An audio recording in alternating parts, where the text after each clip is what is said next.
Hello everyone, welcome to AV classes. Student, आज की इस वीडियो में हम क्लास 12th फिजिक्स का एक मोस्ट इंपॉर्टेंट डेरिवेशन करने वाले हैं आपके चैप्टर 2 से, जो आप संधारित्र पढ़ रहे थे। अभी देखिए, इसके पिछले प्रीवियस लेक्चर में मैंने क्या किया था, संधारित्र और संधारित्र का सिद्धांत बताया था। अब संधारित्र पर बेस हम एक यहाँ पर डेरिवेशन करने वाले हैं। तो देखिए, डेरिवेशन का नाम क्या है, समांतर प्लेट संधारित्र की धारिता इसमें हम निकालेंगे। तो धारिता कैसे निकालते हैं उसका डेरिवेशन, ये छोटा सा, इसको हम फिगर की मदद से समझेंगे और इसका डेरिवेशन बहुत ही ईजी वे में मैं आपको बताऊंगा। आपको सारी चीजें समझ में आने वाली है। तो सिर्फ और सिर्फ आपको करना क्या है कि वीडियो को पूरा देखना है और चैनल पर नए तो चैनल को सब्सक्राइब भी कर लेना है। चलिए शुरू करते हैं इस वीडियो को। सो स्टूडेंट, यहाँ पे हम लोग डेरिवेशन करने वाले हैं समांतर प्लेट संधारित्र की धारिता, जिसको हम इंग्लिश में कहते हैं capacitance of parallel plate capacitor. इसके पहले मैंने संधारित्र क्या होता है उसको बताया था, संधारित्र का सिद्धांत क्या होता है उसको बताया था। अगर आप वो वीडियो नहीं देखे हैं तो आप जाकर देख सकते हैं, यहाँ आई बटन पर उसका लिंक मिल जाएगा, आप वहाँ से जाकर देख सकते हैं। और इस वीडियो में हम लोग क्या करने वाले हैं, इसका डेरिवेशन करने वाले हैं, जो कि बहुत ज़्यादा इंपॉर्टेंट है। तो यहाँ पे देखिए हम क्या करेंगे। तो यहाँ पे देखो हम लोग करते क्या है इस डेरिवेशन में। देखो, हम सबसे पहले क्या करते हैं, फिगर की मदद से इसको समझ लेते हैं कि इसमें करना क्या है। ठीक है, तो यहाँ पे हम क्या करते हैं, दो समांतर प्लेट लेते हैं, यानी समांतर क्या, दोनों एक दूसरे के पैरेलल हों। ठीक है, देखो जैसे यहाँ पे एक प्लेट ये लिया और एक प्लेट ये लिया, पहले वाले प्लेट का नाम दे दिया ए और दूसरे वाले प्लेट का नाम दे दिया बी। क्लियर है। और पहले वाले प्लेट पे हम लोगों ने क्या किया, प्लस आवेश दे दिया। प्लस आवेश देने पर प्रेरण के कारण प्लेट बी पर, यानी कि दूसरे वाले प्लेट पर क्या हो जाएगा, माइनस चार्ज, यानी कि इसके अपोजिट में हो जाएगा। और ये दोनों जो प्लेट हैं इनके बीच में क्या है, वायु या माध्यमिक निर्वात यहाँ पे स्थित है। यहाँ पे देखिए, मैंने जो यहाँ पे ये डॉटेड लाइन से दिखाया हुआ है, ये वायु में स्थित है। क्लियर है। और यहाँ पे ये जो दोनों यहाँ पे प्लेटें हैं, ये विद्युत रोधी स्टैंड से लगी हुई हैं। तो प्लेट ए यहाँ पे स्टैंड से लगा हुआ है, प्लेट बी को मैंने क्या किया है, विद्युत रोधी स्टैंड की मदद से यहाँ पे इसको मैंने क्या किया है, पृथ्वी से जोड़ दिया है। किससे जोड़ दिया है, पृथ्वी से जोड़ दिया है। क्लियर है। अब देखो क्या होगा कि पृथ्वी से इलेक्ट्रॉन्स निकलेंगी इस तरीके से। यहाँ पे देखो इलेक्ट्रॉन्स, पृथ्वी से ढेर सारे इलेक्ट्रॉन्स निकलेंगी। अब इलेक्ट्रॉन्स पे हम सभी जानते हैं कि माइनस चार्ज होता है। तो यहाँ पे देखो प्लेट के अंदर यहाँ पे क्या है, माइनस चार्ज है। तो प्लेट के बाहर क्या रहता है, हमेशा पॉजिटिव चार्ज होता है। तो यहाँ से देखो, जो पृथ्वी से इलेक्ट्रॉन निकलेंगे इस पर प्लस चार्ज था, यहाँ से इलेक्ट्रॉन माइनस चार्ज होता है, इलेक्ट्रॉन निकलेंगे प्लस माइनस मिलके क्या हो जाएंगे, न्यूट्रल हो जाएंगे। तो प्लेट के अंदर की तरफ यहाँ पे देखो, पहले वाले प्लेट पे देखो, ए वाले प्लेट पे क्या था, अंदर की तरफ प्लस चार्ज था। तो प्रेरण के कारण इसके अपोजिट, यानी दूसरे वाले प्लेट पे क्या हो जाएगा, प्लस चार्ज है इस पे, तो अपोजिट साइड में यहाँ पे इसका क्या हो जाएगा, इस पर माइनस चार्ज हो जाएगा प्रेरण के कारण। ठीक है। और इसकी बाहरी सतह पर क्या था, प्लस चार्ज था, जो कि पृथ्वी से जब हम लोगों ने जोड़ा, पृथ्वी से निकलने वाले इलेक्ट्रॉन क्या किए, इससे उदासीन हो गए। ठीक है, प्लस माइनस मिलके न्यूट्रल हो गए। ठीक है, क्लियर है।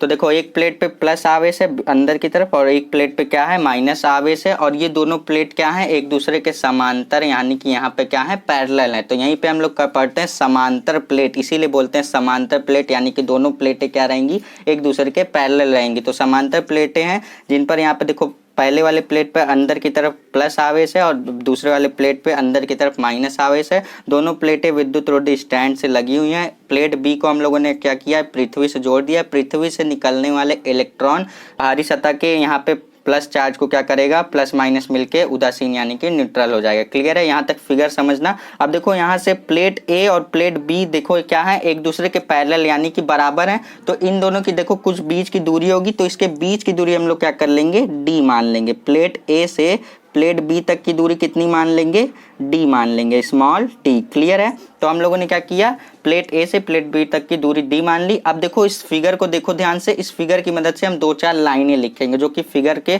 मदद से हम लोग लिखते हैं, वही चीजें आपको लिखनी है। इतना फिगर आप बना लो, उसके बाद देखो लिखना क्या है आपको। देखो, कुछ बाहर से नहीं बताऊंगा, जो ये फिगर में बना है उसी को सिर्फ बताऊंगा। देखो, जैसे कि यहाँ पे ए और बी दो क्या है, समांतर प्लेटें। समांतर का मतलब क्या है, दोनों एक दूसरे के पैरेलल है, यानी कि जितना ये है उतना ये भी है। देखो, ना कोई ज्यादा है ना कोई बड़ा है। ठीक है।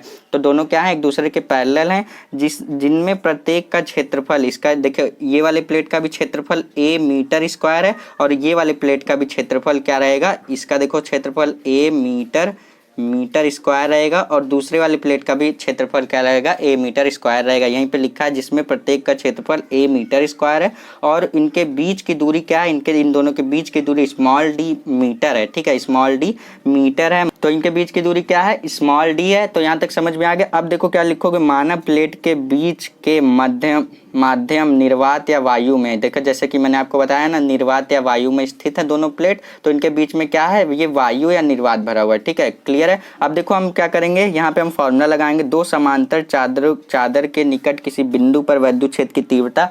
तो ये देखो मैंने आपको चैप्टर 1 जो पढ़ाया था क्लास 12 फिजिक्स का, जो चैप्टर 1 है वैद्युत आवेश तथा क्षेत्र, उसमें मैंने आपको ये डेरिवेशन कराया था। तो यहाँ पे मैंने आपको बताया था दो समांतर चादर के निकट किसी बिंदु पर विद्युत क्षेत्र की तीव्रता कितनी होती है। देखो चैप्टर 1 में हम लोगों ने विद्युत क्षेत्र की तीव्रता पे बहुत सारे डेरिवेशन किए हैं। अगर आप चैप्टर 1 नहीं पढ़े हैं तो उसको देखिए, मैंने 1.5 घंटे की 2 लेक्चर में कंप्लीट करा दिया है। अगर आप पढ़ना चाहते हैं तो यहाँ आई बटन पे उसका लिंक है, आप वहाँ से जाकर पढ़ सकते हैं। तो फिलहाल यहाँ पे बात करेंगे दो समांतर चादर के निकट किसी बिंदु पर विद्युत क्षेत्र की तीव्रता कितनी होती है। हम सभी जानते हैं कि विद्युत क्षेत्र की तीव्रता को हम लोग ई से दिखाते हैं। तो ई इक्वल टू होता है हमारे पास सिग्मा अपॉन, यहाँ पे होता है हमारे पास के एप्सिलॉन नॉट। ये हमारे पास क्या होता है, ये दो समांतर चादर के निकट किसी बिंदु पर विद्युत क्षेत्र की तीव्रता होती है। तो इसको आप क्या करिए, इस वाले समीकरण, इसको मतलब आप क्या करिए, समीकरण 1 बना लीजिए। क्लियर है। कि हम लोग क्या करें, प्रत्येक प्लेट पर आवेश Q है, और यहाँ पे हम लोगों ने देखिए यहाँ पे प्रत्येक दोनों प्लेट पे क्या है, आवेश Q है, यानी कि माइनस Q है प्लस Q, उससे नहीं मतलब है। आवेश क्या हम लोग मान लेंगे, आवेश जो दिए उसको Q है, और क्षेत्रफल जैसे कि मैंने आपको बताया दोनों का क्षेत्रफल A मीटर स्क्वायर है। तो यही चीज यहाँ पे लिखा है, प्रत्येक प्लेट पर आवेश Q है और क्षेत्रफल A है। तो देखो यहाँ से हमारे पास क्या फॉर्मूला बन जाएगा, यहाँ से हमारे देखो हमारे पास क्या हो जाएगा, यहाँ से हमारे पास हो जाएगा सिग्मा इक्वल टू हमारे पास Q जो कि आवेश है अपॉन A हो जाएगा जो कि क्षेत्रफल है। ठीक है, क्लियर है। अब देखो क्या करोगे, यहाँ से जो आप यहाँ पे सिग्मा की जो वैल्यू निकाले इसको आप क्या करो, समीकरण 1 में रख दो। ठीक है, समीकरण इसीलिए बनाया था जिससे कि आपको इतना बड़ा पूरा बोलने की जरूरत ना पड़े, आप समीकरण 1 बोल देंगे तो आपका काम बन जाएगा। ठीक है, तो अब देखो क्या करोगे, इसकी वैल्यू रख दोगे तो क्या आएगा, यहाँ से आपके पास आ जाएगा E इक्वल टू आपके पास आ जाएगा, इसकी वैल्यू रखो, सिग्मा की वैल्यू रखोगे तो Q अपॉन A अपॉन में आपके पास क्या है, K एप्सिलॉन नॉट, ये है। अब देखो इसको सॉल्व करोगे तो यहाँ से आपके पास E की वैल्यू कितनी आएगी, E इक्वल टू आपके पास यहाँ से आ जाएगा, आपके पास आ जाएगा यहाँ पे Q upon A K epsilon not, ये आ गया आपके पास। तो यहाँ तक क्लियर है। अब देखिए क्या करेंगे, आप यहाँ पे एक लाइन और लिखेंगे, यहाँ पे आप लिखेंगे माना कि दोनों प्लेटों के बीच विभवांतर, ये जो दोनों प्लेटें हम लोगों ने बनाई है इन दोनों के प्लेटों के बीच क्या है, विभवांतर V है। तो यहाँ पे यही लाइन आप लिखेंगे कि माना दोनों प्लेटों के बीच विभवांतर V है और इनके बीच की दूरी D मीटर है। जैसा कि मैंने आपको बताया था कि इन दोनों के प्लेट, इन यहाँ पे जो दो प्लेटें ली थी A और B, इन दोनों प्लेटों के बीच मैंने दूरी कितनी ली थी, D ली थी, D मीटर ली थी। ठीक है, और यहाँ पे देखो मैंने आपको क्या बताया, दोनों प्लेटों के बीच विभव V है और यहाँ पे इनके बीच की दूरी कितनी है, D है। तब प्लेटों के बीच विद्युत क्षेत्र की तीव्रता तब देखो कितनी हो जाएगी, तब मतलब दोनों प्लेटों के बीच विद्युत क्षेत्र की तीव्रता कितनी हो जाएगी, यहाँ से हमारे पास हो जाएगी E इक्वल टू हो जाएगी V अपॉन D, जो कि V है हमारे पास, यहाँ पे V है विभवांतर और D है यानी कि दोनों प्लेटों के बीच की दूरी, और V क्या है, दोनों प्लेटों के बीच का विभवांतर है, और E क्या है, विद्युत क्षेत्र की तीव्रता है। सारे मतलब एक एक टर्म आपको पता होना चाहिए जो भी यहाँ पर आपके आते जा रहे हैं। ठीक है, अब देखो क्या करोगे आप, अगर यहाँ से V की वैल्यू निकालना चाहोगे तो V इक्वल टू आप क्या लिख दोगे, यहाँ से आप लिख दोगे V इक्वल टू, यहाँ से लिख दोगे आप E इंटू डी, E के मल्टीप्लाई में D आ जाएगा। D क्या है, दोनों प्लेटों के बीच की दूरी है, और यहाँ पे V क्या है, दोनों प्लेटों के बीच का विभवांतर है। क्लियर है। अब देखो आप करोगे क्या, यहाँ से अब देखो यहाँ से हमारे पास आया V equal to E into D आया ना। अब E की वैल्यू आप यहाँ पे निकाले थे, इसको सब मान लो समीकरण 2, चलो इसको समीकरण 2 बना लेते हैं और भी आसान करने के लिए। ठीक है, तो यहाँ पे जो E की वैल्यू निकाले हो बेटा, E की वैल्यू ले आकर यहाँ पे पुट कर दो तो V का मान आएगा, V इक्वल टू आपके पास आएगा, देखो E का मान रखोगे, E की वैल्यू है Q upon A K epsilon not और यहाँ पे D। ठीक है, क्लियर है। तो यहाँ पे देखो A क्या है और K क्या है, एप्सिलॉन नॉट क्या है, Q D ये सब क्या है, ये सब कुछ बताऊंगा। सिर्फ आपको क्या करना है, वीडियो पर लास्ट तक बने रहना है। मैं गारंटेड बता रहा हूँ, वीडियो खत्म होते होते आपको ये डेरिवेशन बिल्कुल आसान लगने लगेगा। ठीक है, यहाँ पे देखो क्या करेंगे, अगर आप पिछला लेक्चर देखे होंगे जिसमें मैंने आपको संधारित्र क्या होता है, संधारित्र का सिद्धांत बताया था, तो उसमें मैंने आपको एक फॉर्मूला बताया था, जो कि मैंने आपको बताया था समांतर प्लेट संधारित्र की धारिता कितनी होती है, ये मैंने आपको बताया था। तो यहाँ पे आप लिखेंगे समांतर प्लेट संधारित्र की धारिता, समांतर प्लेट संधारित्र की धारिता तो देखो समांतर प्लेट संधारित्र की धारिता कितनी होती है, इसको मैंने आपको पिछली लेक्चर अगर आप देखे होंगे तो उसमें मैंने आपको बताया था। फिलहाल यहाँ पे भी डिस्कस कर देते हैं। तो हमारे पास इसकी धारिता होती है C इक्वल टू हमारे पास होता है Q अपॉन V। देखो यहाँ पे C क्या होता है, C हमारी यहाँ पे धारिता होती है जिसको हम कैपेसिटेंस कहते हैं और यहाँ पे Q क्या है, Q यहाँ पे आवेश है और V क्या है, विभवांतर है। क्लियर है सारे टर्म। अब देखो क्या करोगे, यहाँ से जो V की वैल्यू निकाले इसको समीकरण देखो 3 बना लो, बार बार इतना टर्म ना बोलना पड़े, इसीलिए हम इसको क्या करेंगे, समीकरण बनाते हुए चलेंगे। अब देखो क्या करोगे, अब देखो आप कह सकते हो कि C equal to Q upon V, तो आप क्या करोगे, यहाँ पे आप वैल्यू रखोगे V की, तो वैल्यू रखोगे V की तो कितना आ जाएगा आपके पास, आ जाएगा C इक्वल टू, यहाँ से आपके पास आ जाएगा Q अपॉन V की वैल्यू कितनी है, V की वैल्यू है Q अपॉन A के एप्सिलॉन नॉट, यही तो है V की वैल्यू, अभी निकाले हो ना। और यहाँ पे D भी है, इनटू में क्या है D, तो यहाँ पे D इसके पास आ जाएगा। अब देखो क्या करोगे, इसको सॉल्व करोगे तो देखो सॉल्व करने पे आपके पास कितना आएगा, यहाँ से आपके पास C इक्वल टू आ जाएगा। अब देखो क्या होगा, जो सबसे नीचे वाला टर्म है ये ऊपर चला जाएगा, तो यहाँ से आपके पास कितना हो जाएगा, आपके पास यहाँ से हो जाएगा Q इंटू यहाँ से आपके पास हो जाएगा A के एप्सिलॉन नॉट और अपॉन में आपके पास क्या है, Q इंटू D है। क्लियर है। अब देखो क्या करोगे, Q से Q तो कैंसिल हो जा रहा है, हमारा साफ दिख रहा है कि ये Q से ये Q कैंसिल हो जा रहा है हमारे पास। तो यहाँ से हमारे पास क्या आ रहा है, C इक्वल टू आपके पास आ रहा है K A epsilon not upon D। तो यही हमारा होता है किसी समांतर प्लेट संधारित्र की धारिता का व्यंजक, यही हमारे पास होता है। तो देखो इतना आप लिख सकते हो, यहाँ पे आपका देखो डेरिवेशन खत्म होता है। तो ये होता है हमारे समांतर प्लेट संधारित्र की धारिता का यहाँ पे व्यंजक होता है। अब देखो अगर आपका पास देखो, अगर आपका ये जो मतलब प्लेट दोनों है निर्वात या वायु में स्थित होगा तो हम K का मान कितना रख देंगे। तो यहाँ पे देखो हम लोग लिखेंगे, यहाँ पे लिखेंगे अगर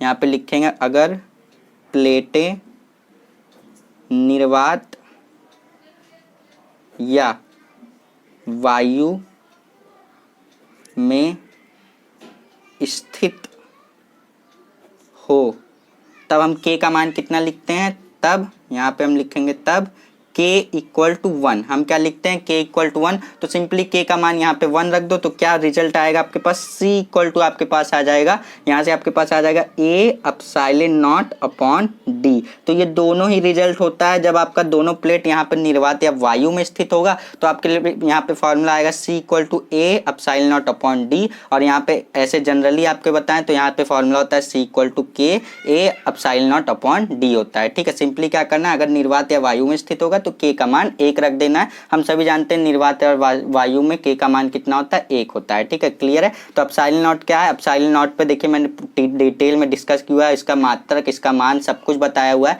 कि एप्सिलॉन नॉट होता क्या है। इस पे देखिए आपके जेईई मेंस तक के क्वेश्चन भी पूछे जाते हैं। एप्सिलॉन नॉट देखने में बहुत छोटी सी चीज़ है लेकिन बहुत ही बड़ा रोल रखती है आपके क्लास 12 फिजिक्स से। ठीक है, तो इसको अगर आप डिटेल में पढ़ना चाहते हैं तो चैप्टर 1 जो मैंने आपको 1.5 घंटे की 2 लेक्चर में पढ़ाए हुए हैं उसमें मैंने ये दोनों बताया हुआ है कि 2 लेक्चर में मैंने आपको बताया हुआ है कि किस तरीके से यहाँ पे एप्सिलॉन नॉट का मान निकालते हैं, उसका डेरिवेशन और कैसे जो मान होता है उसको प्रूव करते हैं, सब कुछ बता रखा है। चैप्टर 1 का कोई भी टॉपिक मैंने स्किप नहीं किया है। 3 घंटे में पूरा लेक्चर आपका कंप्लीट है, आप जाकर देख सकते हैं, आपका पूरा चैप्टर कंप्लीट हो जाएगा। और उस पर मैंने देखिए इंपॉर्टेंट न्यूमेरिकल भी लगवा दिए हैं, MCQ जो आपका बहुविकल्पी प्रश्न होता है उसको भी लगवा दिया, सब कुछ क्लियर है। अब हम चैप्टर 2 पे बात करेंगे। अगर आप चाहते हैं कि चैप्टर 2 का भी मैं आपको इंपॉर्टेंट न्यूमेरिकल्स और MCQ यानी कि बहुविकल्पी प्रश्न कराऊं तो आप कमेंट सेक्शन में कमेंट करके ज़रूर बताइएगा। तो कैसा लगा आपको ये वीडियो, सारे टॉपिक अगर आपको समझ में आ गए होंगे तो वीडियो को लाइक कर दीजिएगा, शेयर कर दीजिएगा। अगर आपको कुछ भी नहीं समझ में आया तो कमेंट सेक्शन में ज़रूर से कमेंट करके बताइएगा। अगली वीडियो में मैं आपके डाउट का सोल्यूशन जल्द से जल्द लेकर आऊँगा। सिर्फ और सिर्फ आपको करना क्या है, अगर आपको समझ में आ गया तो वीडियो को शेयर करना है, लाइक करना है, और चैनल पर नहीं तो चैनल को सब्सक्राइब करना है। नहीं समझ में आया है तो डिसलाइक कर देना है और जो भी आपका डाउट है उसको कमेंट सेक्शन में कमेंट कर देना है। अगली वीडियो में मैं आपका डाउट का सलूशन बता दूंगा आपको। ठीक है, तो चलिए मिलते हैं नेक्स्ट वीडियो में। तब तक के लिए आप अपनी पढ़ाई जारी रखिए। मिलते हैं नेक्स्ट वीडियो में, तब तक के लिए पढ़ते रहिए। All the best.